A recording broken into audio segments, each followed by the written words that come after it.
তাহলে আল্লাহ সুবহানাহু ওয়া তাআলা বলছে ইন্নাস সালাতা তানহা আনিল ফাহশাই ওয়াল মুনকার, নিশ্চয়ই নামাজ মানুষকে অশ্লীল খারাপ কাজকর্ম থেকে বাঁচিয়ে রাখবে। একটা সমাজ যে রাষ্ট্রের ভিতরে যদি নামাজ প্রত্যেকটা মানুষ যদি পড়ে, তাহলে এই সমাজের মধ্যে দুর্নীতিবাজ থাকতে পারে না, এই দেশের ভিতরে টেন্ডারবাজ থাকতে পারে না, মাদকের সাথে তাদের প্রেমময় একটা সম্পর্ক থাকতে পারে না। অথচ আজকাল সোনার বাংলাদেশের মধ্যে নামাজ যে কায়েম করবে এমন একজন রাষ্ট্রপ্রধান পর্যন্ত আমাদের দেশের মধ্যে আসতে পারে নাই। এটা আমাদের জন্য দুর্ভাগ্য। বরং বাংলাদেশের মধ্যে রাষ্ট্রপ্রধানের যারা দায়িত্ব পালন করে তারা নিজেদেরকে মুসলমান দাবি করে, এবং মুসলমান দাবি করার পরও তাদের ভিতরে মুনাফিকের স্বভাব পাওয়া যায়।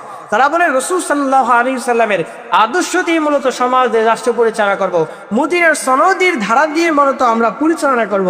অথচ সংসদের ভিতরে যাবে এবং রাষ্ট্র যখন চেয়ারের মধ্যে বসবে তখন সব কথা মূলত ভুলে যাবে, বলবেন যে এই এই এই এই এই এই তার বাপ দাদার আদর্শ দিয়ে মূলত সমাজ দেশ রাষ্ট্র মূলত পরিচালনা করা হয়। তো আল্লাহ সুবহানাহু ওয়া তাআলা বলছেন নামাজ কায়েম করো, যাকাত প্রতিষ্ঠা করো, সৎ কাজে আদেশ দাও, অসৎ কাজ থেকে বাধা দাও। এই জন্যই তোমাদেরকে আমি আল্লাহ সুবহানাহু ওয়া তাআলা এই দুনিয়ার জমিনের ভিতরে পাঠাইলাম। রব বলছেন কুনতুম খায়রা উম্মাতিন উখরিজাত লিন-নাস, যত মানুষ আছে তার ভিতরে তোমাদেরকে শ্রেষ্ঠ হিসাবে আমি আল্লাহ সুবহানাহু ওয়া তাআলা বললাম। তারপরে আমি আল্লাহ তোমাদেরকে বলছি বান্দা সৎ কাজে আদেশ দাও, অসৎ কাজ থেকে কি করো, বাধা দাও। তা আমরা সৎ কাজে আদেশ দিবারই দূরের কথা, অসৎ কাজ থেকে আমরা বাধা দেব দূরের কথা। আমাদের সভাপতি দেখা যায় মসজিদের ভিতরে আছে, আমাদের সভাপতি গান বাজনার ভিতরে আছে। আমাদের নেতাজি সভাপতি হয়ে যায় মসজিদের, আমাদের নেতাজি হয়ে যায় গান বাজনার সভাপতি হয়ে যায়। আমার নেতাজির আদেশের মাধ্যমে একটা মানুষকে ভুলটে আঘাতে শেষ করে দেওয়া হয়। আমার নেতার আদর্শের কারণে আমার সমাজের মধ্যে বিশৃঙ্খলা তৈরি হয়। রব বলছে বান্দা এমন কাজ করার জন্য আমি আল্লাহ পাঠাই নাই, আমি আল্লাহ তোমাদেরকে পাঠাইছি একমাত্র আমার ইবাদত আমি আল্লাহ সুবহানাহু ওয়া তাআলা বন্দেগীর জন্য। পাশাপাশি আমি আল্লাহ যে মিশন দিয়ে তোমাদেরকে পাঠিয়েছিলাম সেই মিশন তোমরা সাকসেসফুল হওয়ার জন্য। আসসালামু আলাইকুম ওয়া রাহমাতুল্লাহি ওয়া বারাকাতুহু। আলহামদুলিল্লাহি নাহমাদুহু ওয়া নাস্তাঈনুহু ওয়া নাস্তাগফিরুহু ওয়া নু'মিনু বিহি ওয়া নাতাওয়াক্কালু আলাইহি ওয়া নাউযু বিল্লাহি মিন শুরুরি আনফুসিনা ওয়া মিন সাইয়্যাতি আ'মালিনা। من يهده الله فلا مضل له ومن يضلله فلا هادي له ونشهد أن لا إله إلا الله وحده لا شريك له ونشهد أن سيدنا وسندنا وحبيبنا وحبيب قلوبنا ومولانا محمدا عبد الله ورسوله. أما بعد فأعوذ بالله من الشيطان الرجيم. بسم الله الرحمن الرحيم. لقد خلقنا الإنسان في أحسن تقويم. صدق الله المولانا العظيم وصدق رسوله النبي الكريم ونحن على ذلك من الشاكرين والشاهدين والحمد لله رب العالمين. الحمد لله. আল্লাহ সুবহানাহু ওয়া তাআলাকে আমরা নিয়ামতের শুকর আদায় করি যে রব্বুল আলামিন আমাদেরকে কুরআন এবং সুন্নাতে কিছু কথা বলা এবং শোনা তৌফিক এনায়েত করেছেন। এজন্য অন্তরস্থল থেকে হৃদয় মহাগ্রন্থে রব্বুল আলামিনের নিয়ামতের শুকর আদায় করি আলহামদুলিল্লাহ। মহাগ্রন্থ আল কোরআনুল কারীম থেকে সূরাতুল ৩-এর ৪ নম্বর আয়াত তেলাওয়াত করেছি। এই আয়াতকে সামনে রেখে আল্লাহ সুবহানাহু ওয়া তাআলা যদি আমাকে তৌফিক দান করে তাহলে কিছু কথা বলবো, আমার তৌফিকই ইল্লা বি। আজ আমরা যে বিষয় নিয়ে মূলত আলোচনা করবো সেই আলোচনার টপিক হচ্ছে আল্লাহ সুবহানাহু ওয়া তাআলা এই দুনিয়ার জমিনের ভিতরে মানুষদেরকে কেন কোন কোন গুণাবলীর কারণে আল্লাহ সুবহানাহু ওয়া তাআলা মানুষদেরকে বললেন ও মানুষেরা আমি আল্লাহ সুবহানাহু ওয়া তাআলা তোমাদেরকে আশরাফুল মাখলুকাত তথা সৃষ্টির সেরা হিসেবে আমি আল্লাহ সুবহানাহু ওয়া তাআলা তোমাদেরকে ঘোষণা করলাম। আসুন আমরা শুনবো কোরআন এবং সুন্নাহর মাধ্যমে আল্লাহ সুবহানাহু ওয়া তাআলা কোন কোন গুণাবলীর কারণে রব্বুল আলামিন আমাদেরকে আশরাফুল মাখলুকাতের মধ্যে সৃষ্টির সেরা হিসেবে আল্লাহ সুবহানাহু ওয়া তাআলা ঘোষণা করলেন।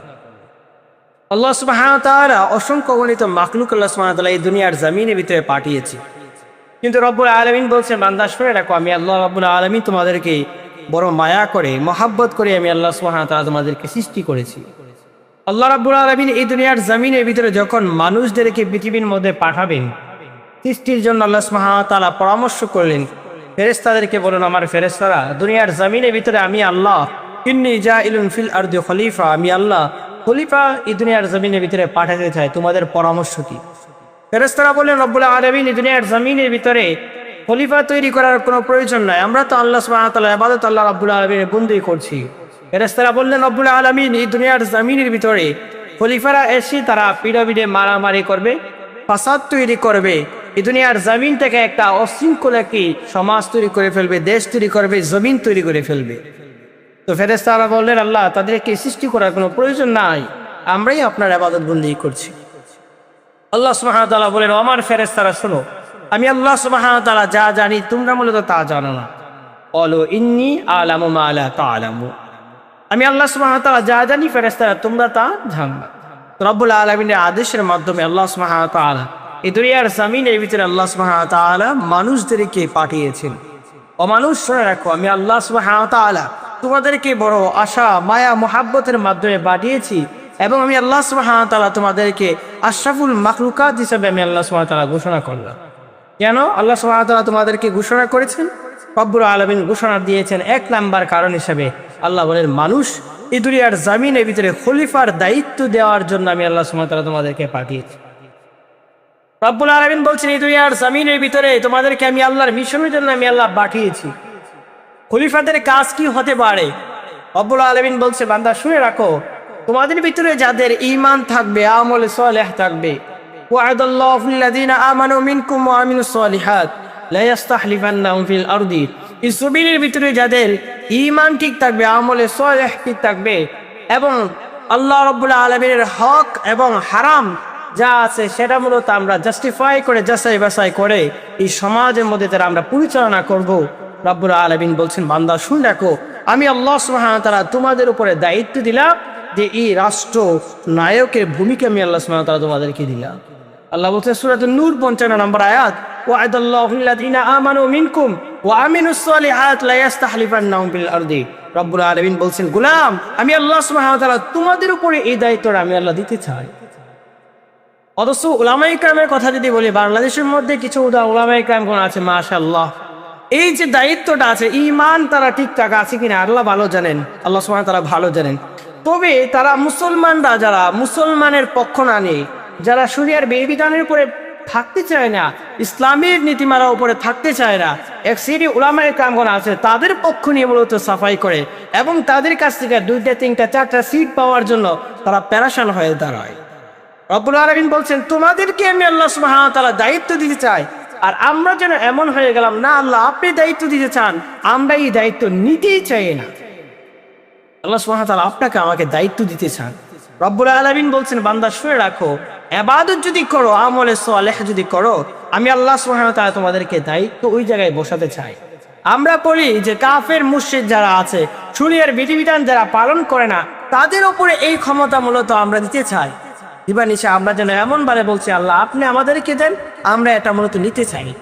তো রব্বুল আলামিন বলছেন, বান্দা শুনে রাখো, তোমরা যদি ওই জায়গার মধ্যে যেতে চাও, আর ইবাদত আমলের মাধ্যমে যদি এই জায়গার মধ্যে পৌঁছতে পারো, তারপরে আমি আল্লাহ সুবহানাহু ওয়া তাআলা তোমাদেরকে কয়েকটা নীতিমালা দিই।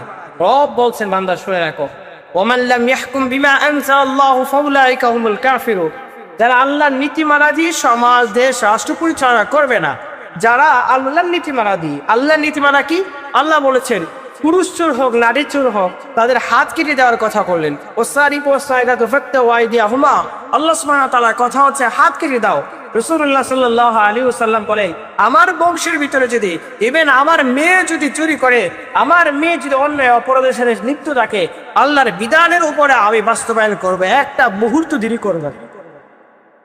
তাহলে একেবারে ফেব্রিকে আল্লাহর আইন হচ্ছে, আল্লাহ বলছেন পুরুষ চোর হোক, নারী চোর হোক, তার হাত কেটে দেওয়ার কথা বললেন। অথচ আমরা হাত কাটা দূরের কথা, চোরদেরকে মূলত আমরা জেলখানায় বন্দি করে রাখি, কয়েকদিন পরে চোর আরো ডাকাত হয়ে মূলত বের হয়ে আসে। রব্বুল আলামিনের আইন কি? আল্লাহ সুবহানাহু ওয়া তাআলা বলছেন, আযানিয়াতু ওয়াযানি ফাজলিদু কুল্লা ওয়াহিদ। আল্লাহ সুবহানাহু ওয়া তাআলা বলছেন, শোনো গোলাম, সূরাতুন নূরের ভিতরে আল্লাহ সুবহানাহু ওয়া তাআলা বলছেন, স্পষ্ট ভাষায় বললেন, কোনো মানুষ যদি নারী জিনা করে, পুরুষ জিনা করে, পুরুষ জিনা করুক বা নারী জিনা করুক, তাদেরকে আল্লাহ সুবহানাহু ওয়া তাআলা বলছেন 100টা বেতের আঘাতের কথা বললেন। রব্বুল আলামিন বলছেন, রাসূল সাল্লাল্লাহু আলাইহি ওয়াসাল্লামের হাদিসের মধ্যে স্পষ্ট ভাষায় বলেন, জাবির রাদিয়াল্লাহু তাআলা একটা হাদিস পাওয়া যায়, নবীজি বললেন, ও আমার সাহাবায়ে কেরামগণ, আমি কি তোমাদেরকে একটি সহজ সরল পথ তোমাদেরকে উপহার দেব না? সাহাবীরা বলে, ইয়া রাসূলুল্লাহ আমাদেরকে দেন। নবীজি এই কথাটা 3 বার বলার পরে বললেন, কোনো মানুষ যদি বিবাহিত অবস্থায় জিনা ব্যভিচারের সাথে সম্পর্ক থাকে, তাকে 100টা বেতের আঘাত দাও। অবিবাহিত অবস্থায় যদি থাকে আর বিবাহিত অবস্থায় যদি থাকে, তাকে রজব মারো। আর অবিবাহিত অবস্থায় জিনা করলে 100 বেতের আঘাতের সাথে সাথে 1 বছরের জন্য তাকে দেশান্তর করে ফেলে। তাহলে এই যে হাদিসকে কেন্দ্র করে ইমামদের মতামত পাওয়া যায়, ইমামুল আজম আবু হানিফা রাহমাতুল্লাহ আলাইহি বলেন না, 1 বছরের জন্য দেশান্তর করা কোনো প্রয়োজন নাই। আর বাকি যত ইমামরা আছে তারা বলেন হ্যাঁ 1 বছরের জন্য দেশান্তর করতে হবে।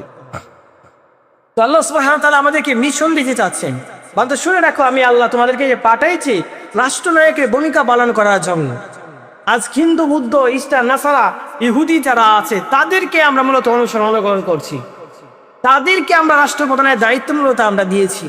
মনে রাখতে হবে তাদেরকে যত আমরা দায়িত্ব দিই, তাদেরকে যদি আমরা বসিয়ে ফেললাম, মনে রাখতে হবে আমাদের কপালের মধ্যে আমাদের দুর্গতি ছাড়া আর কোনো কিছু হতে পারে না। রব বলছে বান্দা ওই জায়গার মধ্যে যদি তুমি বসতে পারো, আমি আল্লাহর আইন হচ্ছে আল্লাযীনা ইম্মাক্কান্নাহুম ফিল আরদি আকামুস সালাত ওয়া আতুজ যাকাত। আল্লাহ বলছেন যাদেরকে আমি আল্লাহ রাষ্ট্রনায়কের ভূমিকা পালন করার দায়িত্ব দেব, তাদের সর্বপ্রথম কাজ হচ্ছে নামাজ কায়েম করা, যাকাত প্রতিষ্ঠা করা, সৎ কাজে আদেশ করা, অসৎ কাজ থেকে বাধা দেওয়া। তো আল্লাহ সুবহানাহু ওয়া তাআলার কথা হচ্ছে এটা। রব বলছেন নামাজ যদি কায়েম করে ফেলতে পারো, তাহলে আল্লাহ সুবহানাহু ওয়া তাআলা বলছে ইন্নাস সালাতা তানহা আনিল ফাহশাই ওয়াল মুনকার, নিশ্চয়ই নামাজ মানুষকে অশ্লীল খারাপ কাজকর্ম থেকে বাঁচিয়ে রাখবে। একটা সমাজ, দেশ, রাষ্ট্রের ভিতরে যদি নামাজ প্রত্যেকটা মানুষ যদি পড়ে, তাহলে এই সমাজের মধ্যে দুর্নীতিবাজ থাকতে পারে না, এই দেশের ভিতরে টেন্ডারবাজ থাকতে পারে না, মাদকের সাথে তাদের প্রেমময় একটা সম্পর্ক থাকতে পারে না। অথচ আজকাল সোনার বাংলাদেশের মধ্যে নামাজ যে কায়েম করবে এমন একজন রাষ্ট্রপ্রধান পর্যন্ত আমাদের দেশের মধ্যে আসতে পারে নাই, এটা আমাদের জন্য দুর্ভাগ্য। বরং বাংলাদেশের মধ্যে রাষ্ট্রপ্রধানের যারা দায়িত্ব পালন করে তারা নিজেদেরকে মুসলমান দাবি করে, এবং মুসলমান দাবি করার পরও তাদের ভিতরে মুনাফিকের স্বভাব পাওয়া যায়। তারা বলে রাসূল সাল্লাল্লাহু আলাইহি সাল্লামের আদর্শ দিয়ে মূলত সমাজে রাষ্ট্র পরিচালনা করব, মদিনার সনদের ধারা দিয়ে মূলত আমরা পরিচালনা করব। অথচ সংসদের ভিতরে যাবে এবং রাষ্ট্র যখন চেয়ারের মধ্যে বসবে তখন সব কথা মূলত বলে যাবে, বলবেন যে এই তার বাপ দাদার আদর্শ দিয়ে মূলত সমাজ, দেশ, রাষ্ট্র মূলত পরিচালনা করা হয়। তো আল্লাহ সুবহানাহু ওয়া তাআলা বলছেন নামাজ কায়েম করো, যাকাত প্রতিষ্ঠা করো, সৎ কাজে আদেশ দাও, অসৎ কাজ থেকে বাধা দাও। এই জন্যই তোমাদেরকে আমি আল্লাহ সুবহানাহু ওয়া তাআলা এই দুনিয়ার জমিনের ভিতরে পাঠাইলাম। রব বলছেন কুনতুম খায়রা উম্মাতিন উখরিজাত লিন-নাস, যত মানুষ আছে তার ভিতরে তোমাদেরকে শ্রেষ্ঠ হিসাবে আমি আল্লাহ সুবহানাহু ওয়া তাআলা বললাম। তারপরে আমি আল্লাহ তোমাদেরকে বলছি বান্দা সৎ কাজে আদেশ দাও, অসৎ কাজ থেকে কি করো, বাধা দাও। তা আমরা সৎ কাজে আদেশ দিবার দূরের কথা, অসৎ কাজ থেকে আমরা বাধা দেব দূরের কথা। আমাদের সভাপতি দেখা যায় মসজিদের ভিতরে আছে, আমাদের সভাপতি গান বাজনার ভিতরে আছে। আমাদের নেতাজি সভাপতি হয়ে যায় মসজিদের, আমাদের নেতাজি হয়ে যায় গান বাজনার সভাপতি হয়ে যায়।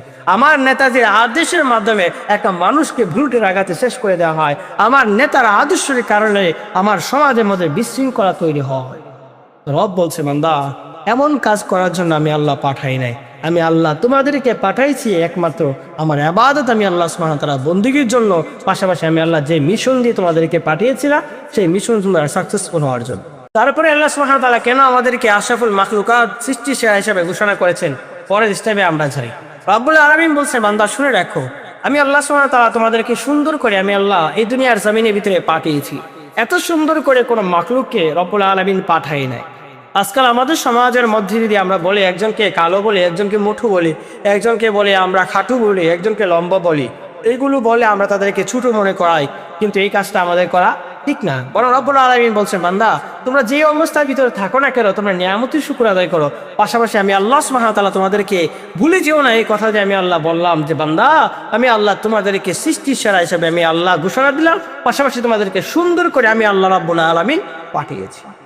সুন্দরের বর্ণনা দিতে গিয়ে যদি আমরা একটা ওয়াকিয়া আপনাদের শোনাই, ঈসা ইবনে মূসা আল হাশিমি তিনি তার প্রাণের স্ত্রীকে সবচেয়ে বেশি ভালোবাসতেন।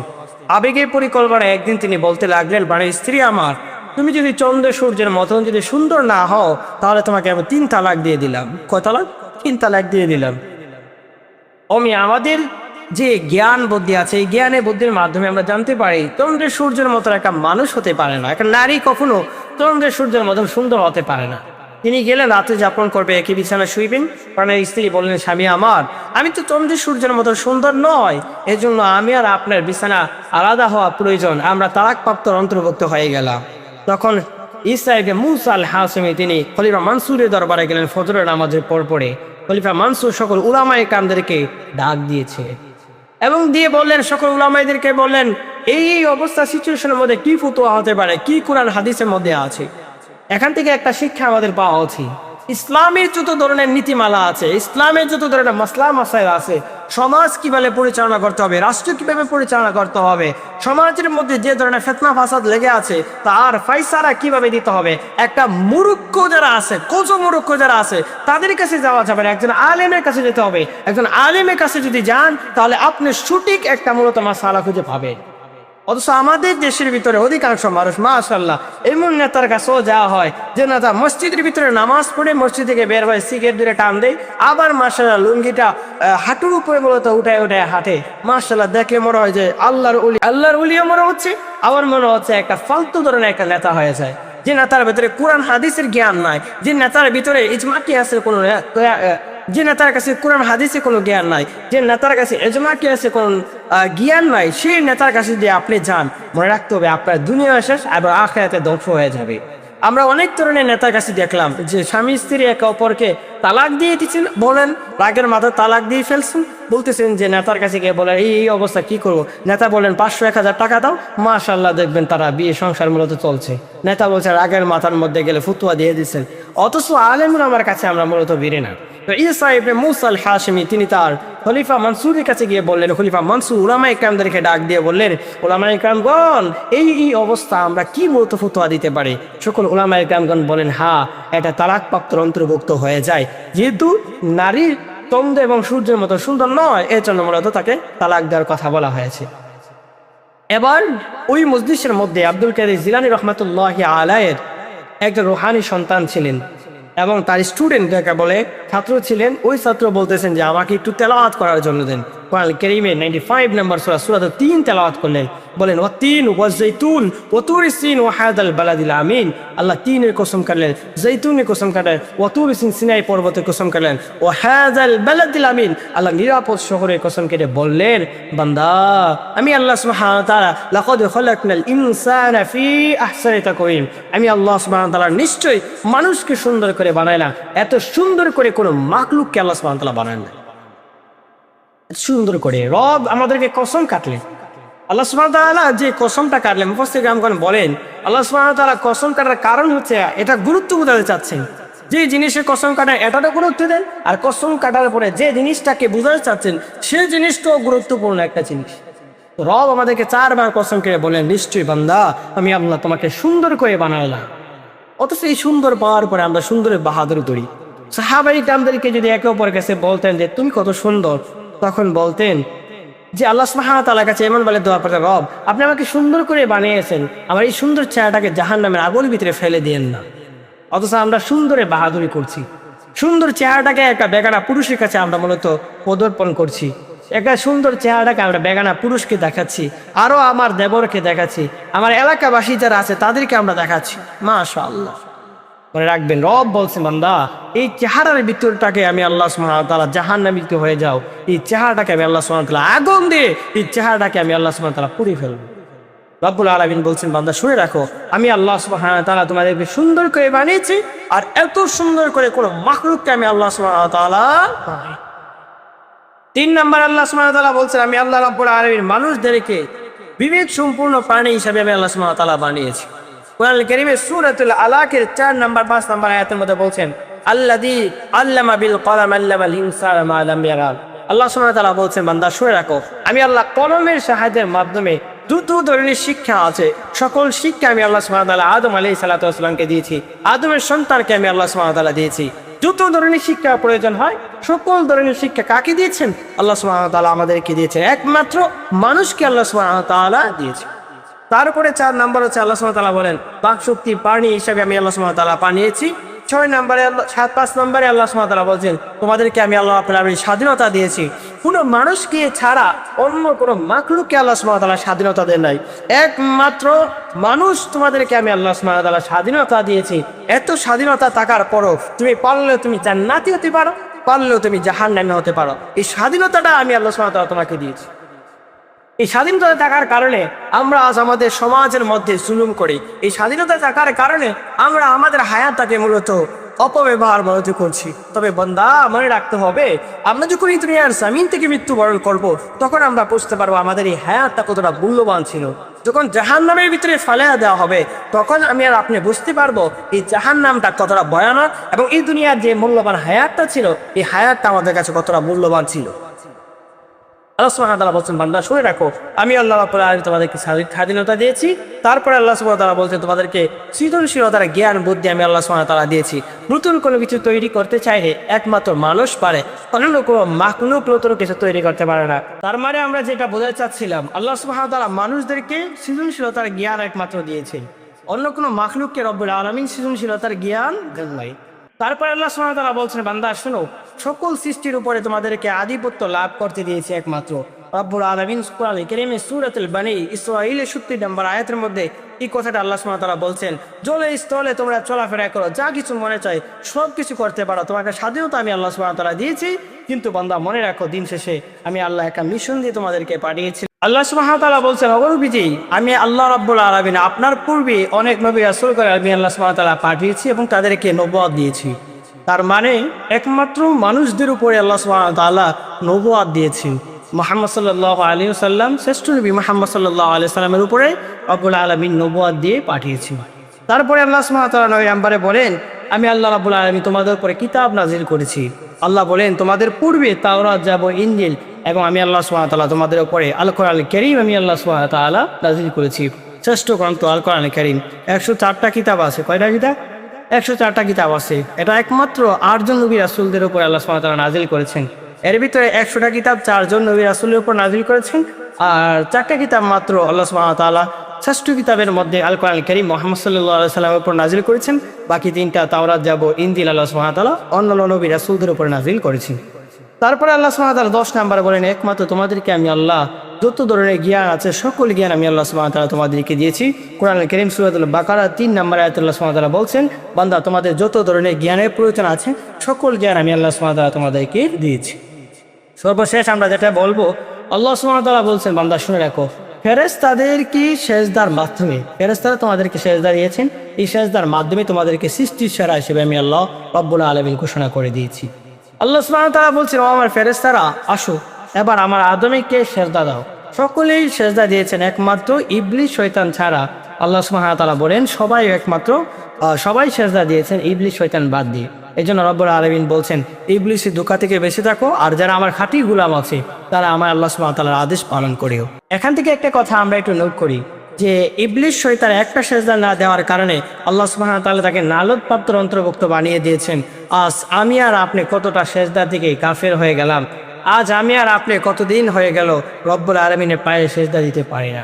আমার প্রিয় ভাইরা, আল্লাহ রাব্বুল আলামিন আপনার আমার জন্য একটা অফারও দিয়েছেন, বান্দা শুনো, তৌবু ইলাল্লাহি তাওবাতান নাসুহা, তোমরা যদি তওবা করো আমি আল্লাহ সুবহানাহু ওয়া তাআলা তোমার তওবা কবুল করব। খাঁটিভাবে তওবা করলে আমি আল্লাহ রাব্বুল আলামিন তোমার অতীতের যত গুনাহগুলো আছে সব গুনাহ আল্লাহ সুবহানাহু ওয়া তাআলা মাফ করে দেন। তাই রব্বুল আলামিন বলছেন, বান্দা এতগুলো গুনাহগুলির মাধ্যমে আমি আল্লাহ সুবহানাহু ওয়া তাআলা তোমাকে সৃষ্টির সেরা হিসেবে ঘোষণা করেছি, অবশ্যই অনর্থক না। আফাহাসিবতুম আন্নামা খালাকনাকুম আবাসা ওয়া আন্নাকুম ইলাইনা লা তুরজাউন, বান্দা তোমরা ভেবে না যে আমি আল্লাহ সুবহানাহু ওয়া তাআলা তোমাদেরকে অনর্থক ও কারণে নিষ্প্রয়োজনে আমি আল্লাহ সুবহানাহু ওয়া তাআলা তোমাদেরকে সাজিয়েছি, পাঠিয়েছি দুনিয়ার জমিনের ভিতর। না না না, অবশ্যই না। মা খালাকতুল জিন্না ওয়াল ইনসা ইল্লা লিয়াবুদুন, একমাত্র কেবলমাত্র আমি আল্লাহ সুবহানাহু ওয়া তাআলার ইবাদত আল্লাহ রাব্বুল আলামিনের বন্দী করার জন্য আমি আল্লাহ সুবহানাহু ওয়া তাআলা তোমাদেরকে পাঠিয়েছি। তো চলেন, রব্বুল আলামিন যে মিশন দিয়ে আমাদেরকে পাঠিয়েছেন ইবাদতের জন্য, সেই মিশনের উপর আমরা মূলত পথ অতিক্রম করি।